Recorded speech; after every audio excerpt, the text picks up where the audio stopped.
Our programs offer many languages. Please visit suprememastertv.com/schedule. This is Heather's headpiece. She's our principal for Korea.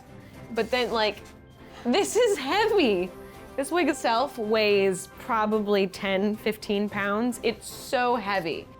Loving the Silent Tears, the musical, part 19 of a multi-part series. Please continue watching to find out more. Though being vegetarian is excellent for man's physical as well as spiritual health, it is not enough. We have realized over the years that being vegan is far superior and a much more complete practice of ahimsa. Guru Dev Shri Jija Bahanuji, vegan.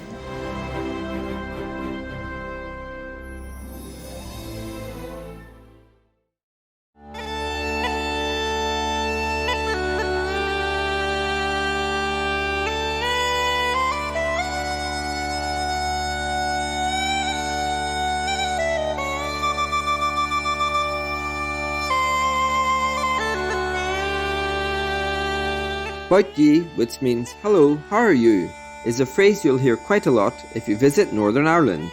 I'm Dara. The artistic and amiable people of Northern Ireland wish that you love this planet by going vegan and saving our animal people's lives. May enlightenment bring you closer to God.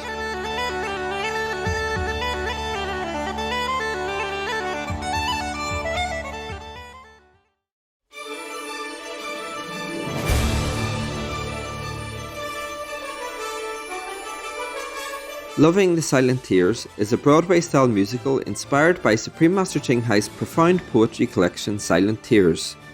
Directed by Tony nominee Vincent Patterson with choreography by Emmy winner Bonnie Story, the musical takes us on a magical train ride to 16 countries across 6 continents.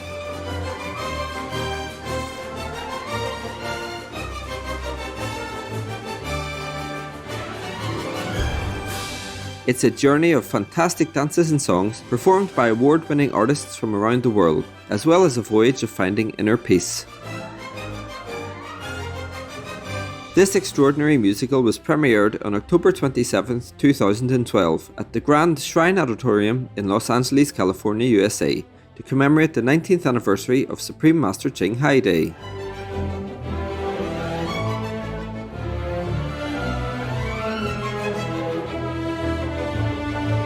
As you can see from the previous episodes, Loving the Silent Tears was a great success. All the actors, actresses, singers, dancers, costume designers, makeup artists and lighting and sound technicians collaborated with each other seamlessly and delivered an unforgettable musical experience to the audience. What inspired these top-notch artists from diverse backgrounds and fields to take part in this production? What was the invisible thread that connected them together? We will continue our train ride, the journey back in time, and uncover the making of Loving the Silent Tears. Let's continue with part 19 of this series.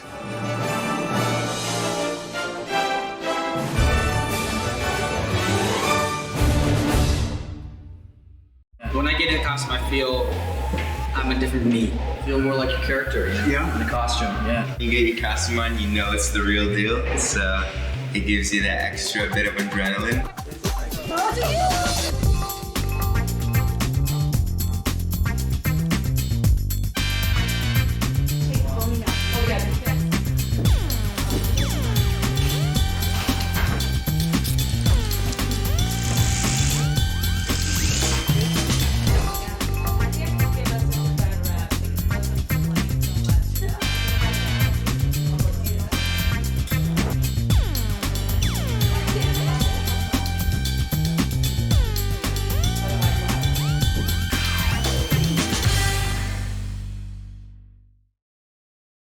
But I don't want this to be dark. I want that to be filled with color. Because I thought if the Sufis are in white, these girls are all in color, then we can get this is all color, this is all white. The 3 leads are in something a little bit more colorful.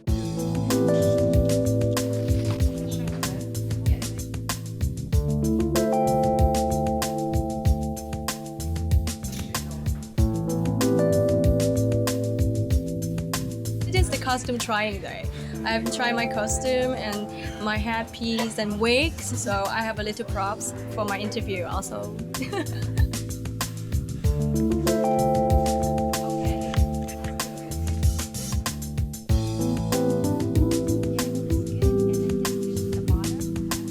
It's a really nice costume, it's great. And my headpiece is like 2 times bigger than my head. But I thank them because I think it helps amplify the message. And maybe her headpiece is a little bit more extravagant or something.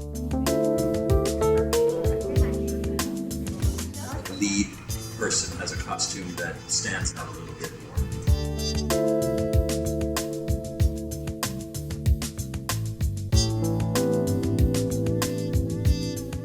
This is what we've been thinking, that this is more butterfly feel because that's what it kind of looks like.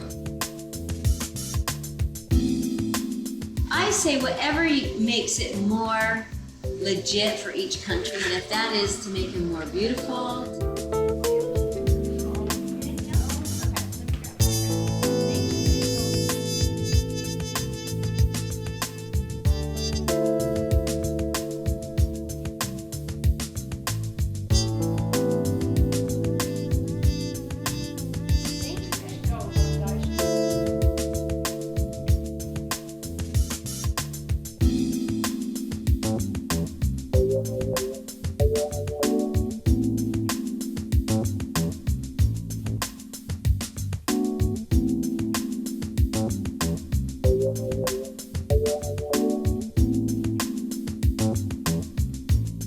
Hương thật là vui là Hương được mặc một bộ áo dài.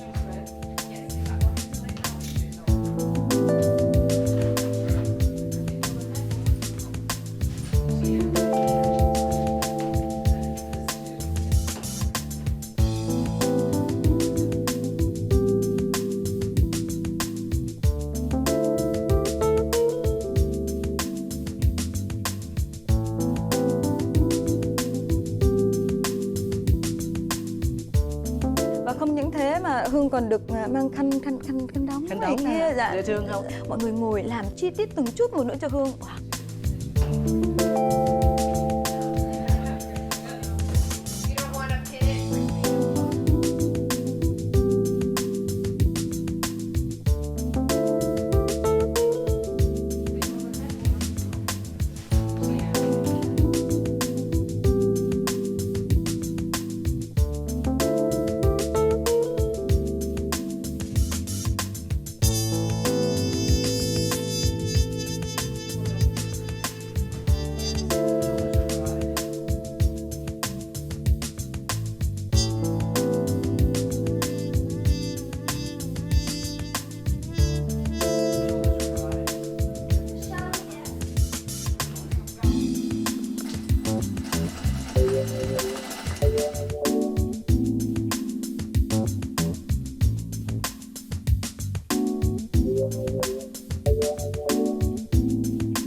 Yeah, we can throw some curls in it, or we can do like... We actually worked on the Emmys with Jimmy Kimmel, and we worked with Nick Offerman as well as David Koechner. And then we just came back from shooting Chavez, which is a biopic on Cesar Chavez with Michael Pena, America Ferrera, Rosario Dawson, and John Malkovich. This show is so unique. At this point, I think we've got 110 wigs in this show, which is, I think we came in with the idea that it was going to be 60 wigs. And now it just kept growing and kept growing and kept growing, and now we're at 110.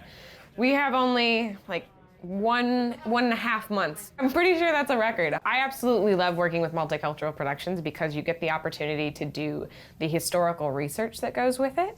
So we're doing all of these traditional costumes, which means, of course, that we have to do traditional makeup and hair along with that. That it's such a challenge but joy to have to go through and create something very traditional, but then amp it up a notch and make it big enough to fit in with the rest of the production. So it's so much fun to get to style all that kind of stuff. Costumes and wigs work very close together, figuring out the general look and how to match the colors, and some of these headpieces are heavy, so we had to make it work so that they could dance and do all these beautiful spins and tricks without affecting them. So eventually, when we get to the actual production, it'll be backstage between every single number. They run off stage, they rip off their wig, they'll put on a new costume, they'll put on a new wig, we'll make sure they look pretty, and then we'll send them right back out. These quick changes are happening in a span of like 60 seconds, which is crazy to do 18 people in 60 seconds. So we started kind of with a base for a wig, and we're then able to tweak, cut, color, style, all those things to make them work for the different countries.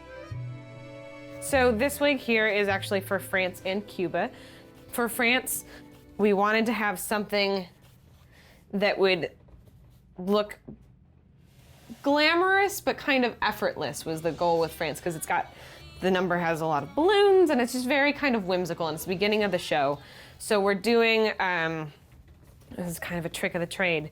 We're gonna do a side ponytail, and then we'll clip it up for France. So they've got like a nice little can-can dancing poof, I suppose. And then for Cuba, it's the Jansicada number. And we've got this flower that we'll put in because it ties in with the rest of their costume. And we'll put it here and secure it. So they've got some good Latin hair flair going on at the same time. Kay's is very similar to the ensembles, but Kay's is so much grander, especially when you put her costume on top of that. She just pops right in front of those dancers. So it's a way to make them kind of live in harmony, I guess is the best way to put it, where you want your principal to stand out, but you want your ensemble to support them in their style. Kay had no idea what she was getting into with this wig. This wig it's over here. That's a lot of weight on a person's neck. So Kay and I worked trying to figure out the best way to make this sit on her head. The US has the more modern look of the show. So we went with these really fun, synthetic, bright colored wigs to give it that kind of pop. And it actually worked out really well, because when they did their movements, it kind of swayed in the right exact way. For Ireland, we went with the Irish step dancers look. It's very bouncy. Yeah. Irish step dancing is so bouncy that we wanted to make sure we had something with that kind of curl so that it could accentuate the movement. Like I can even just bounce this, and you can see that it moves better than something straighter would. There's a whole lot of thought that has to go into wigs, from costumes to lights to sets, the choreography. You couldn't do something. We had to kind of contain the Irish wig in the back, so that it wouldn't, they're dancing so much and it was just gonna hit them in the face if we had it styled the way we had originally wanted to style it. For Katie McMahon's wig, she has this huge, ginormous, beautiful red wig that kind of cascades down one side, but we had to figure out which way she was gonna stand with her harp, because we didn't want the hair to get in the way of the harp, and she's got this big collar on her dress, so there's a lot of thought that goes into it. Australia was the coolest because it's all shadow. So this wig is something that you wouldn't necessarily put in front of the curtain. If you can kind of see, it's a weird, unique texture. However, it had the right amount of volume. That crimped synthetic thing gives it so much more poof, so that when we did these little braids, it bounced and creates the shadow that we want. That one was really fun to do. This wig is for Russia. To keep all the countries different, hairstyle helps do that a lot. So we were like, oh, we should do blonde. We should make this something that'll stand out, that'll bounce really well. We knew it was gonna stay out of their face because of the hat situation, but it has just enough to, like, when they're spinning, move and fling with them and bounce.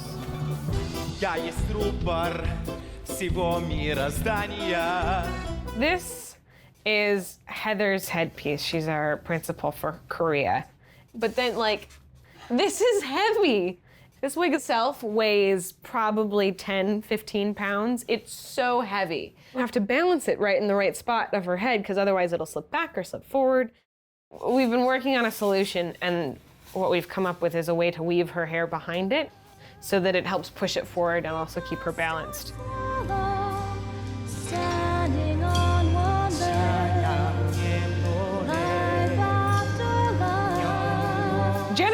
Generally, I have 3 months to get ready for a show. And that's a show that maybe has 5 wigs in it. This was 110 wigs in like a month and a half, which is crazy. So he built these wonderful racks specifically for this show so that we could move all of these wigs easily and get them to go where we need. A wonderful kind of invention. They were custom made for Loving the Silent Tears. These are custom Loving the Silent Tears wig racks. Which now I'm gonna custom make for any show that I have that has this many wigs, because they just made life so much easier. And so now everyone wants one. We started a trend here at Loving the Silent Tears. This is exciting.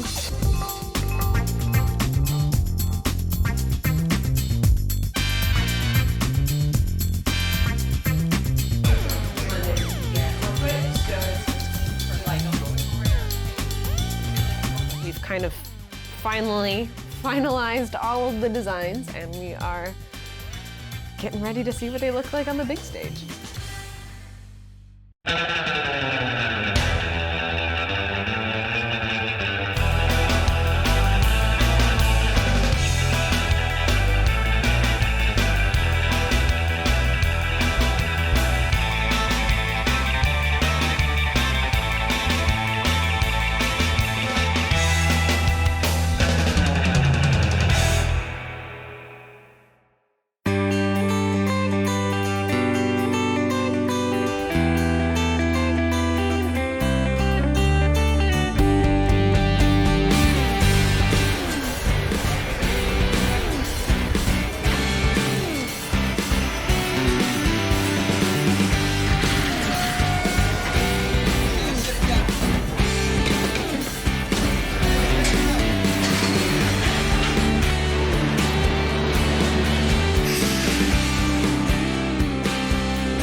They're loading up 500 pounds, so I can slip those pieces off the floor and make them fly.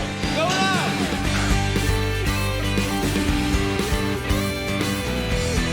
Hold that, stay right back. Hold that! Okay, come on up, man.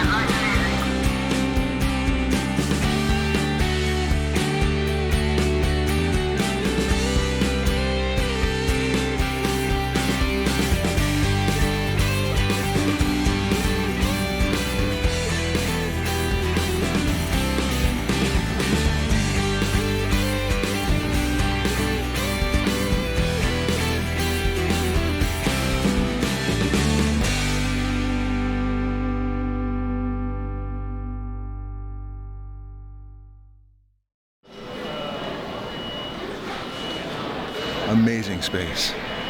Just really cool.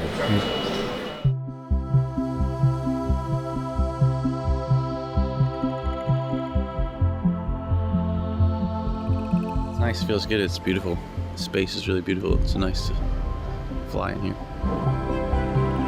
He said maybe coming forward into the aisles. We're really strong believers in the power of art to present a message that people can all understand and to basically make them feel the message, not just tell it to them.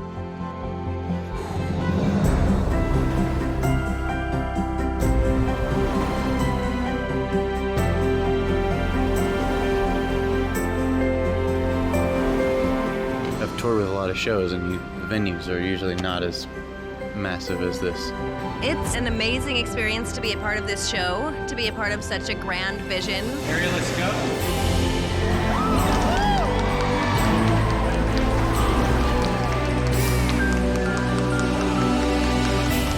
We've decided we don't want to sing or act anymore. We want to fly. Is that okay?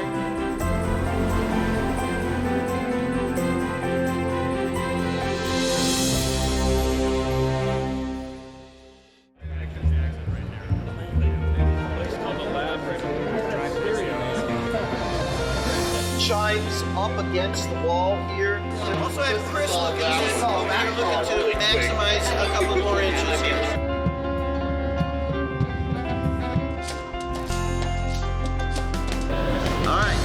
You really need everybody's focus. You three to this side of the stage. I'm going to have And like singing to each other and stuff like that. We're all part of this. So let's go back to the beginning again.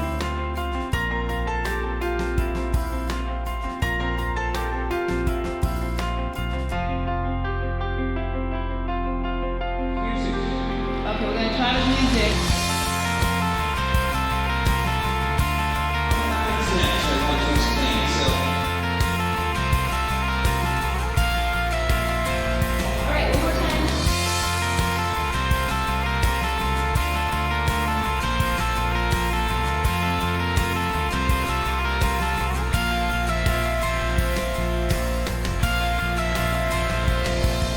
like that. That's cool. Good. Let's go behind the line. Start the circle right away. Right now, that's 50. You need to make that height 36.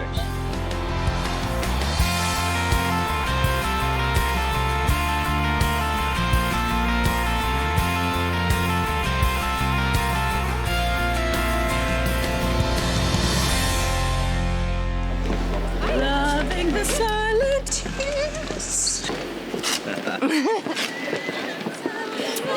Tears for you. Vegan. Your pet people seem more relaxed. Luminous viewers, we appreciate your company today for Loving the Silent Tears the Musical, part 19 of a multi-part series. Please join us again on Friday for part 20. Up next is My Vegan Journey. Two sisters ignite the vegan lifestyle in Memphis, Tennessee, USA, part 1 of 2, right after noteworthy news. May your divine nature be illuminated every day.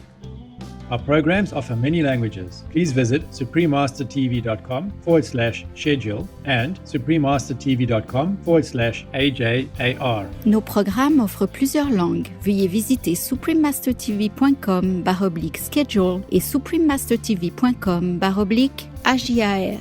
Nuestros programas ofrecen varios idiomas. Visiten suprememastertv.com/schedule y suprememastertv.com/AJAR. Τα προγράμματά μας προσφέρονται σε πολλές γλώσσες. Παρακαλούμε δείτε suprememastertv.com/schedule και suprememastertv.com/AJAR.